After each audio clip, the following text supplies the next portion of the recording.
What's up, guys? So before I get this going, huge shout out to Italian G36 for loaning me the card so I can bring you guys the review. So here we go.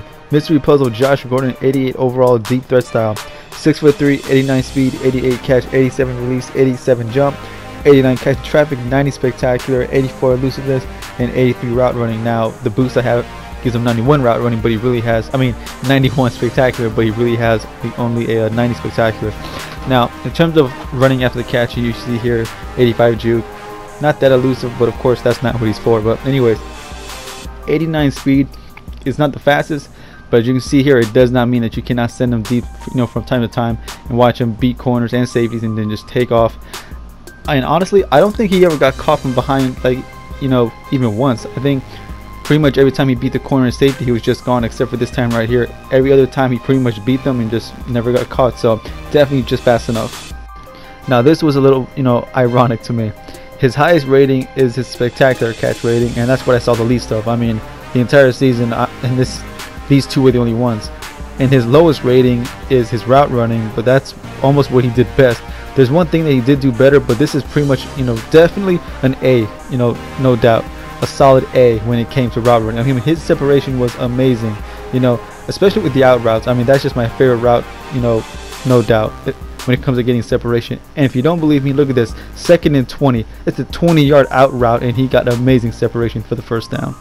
When it came to the mid pass, I was kind of surprised how well he did. I was not expecting him to have this much success, and especially since I had to throw the ball high a lot, because if you do this over and over, your opponent's most likely going to use the linebacker and try to cut this off.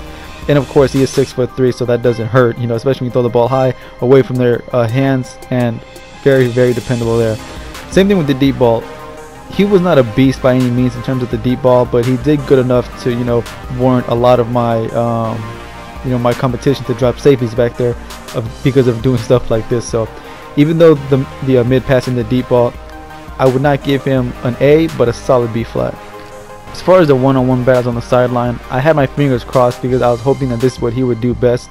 I'm not sure why, but I just assumed that this is what he would be the best at. But honestly, I would give this the exact same grade as I would the deep ball and the mid pass. Catching in traffic, deep ball, and mid pass, all of these get the exact same grade. When it came to run blocking, you see him right there on the left side with the red star under him.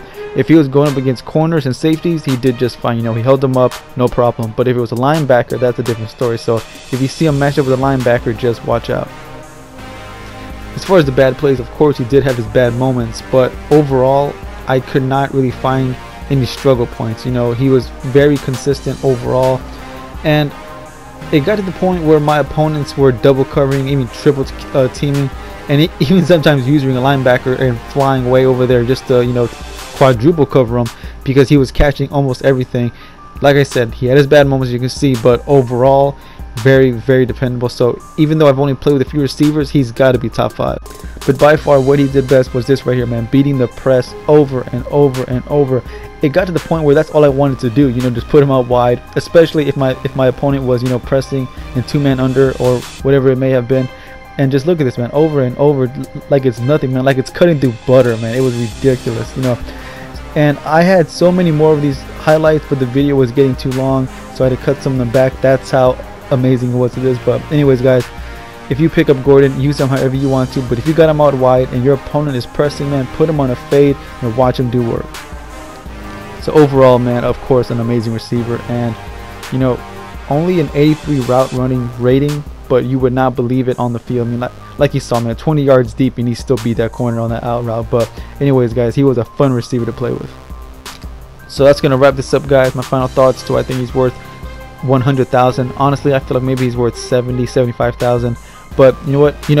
His price is definitely going to drop eventually. So if you want him right now, that's completely up to you. But I feel that 85 Mike Evans plays very similar to a Gordon. But anyways, guys, my next review on offense is going to be the base elite Todd Gurley. On defense, it's going to be the base elite and Ndamukong Suh. But anyways, guys, don't forget to like, comment, subscribe, so you'll be up to date with this content when it drops. And I'll see y'all boys later.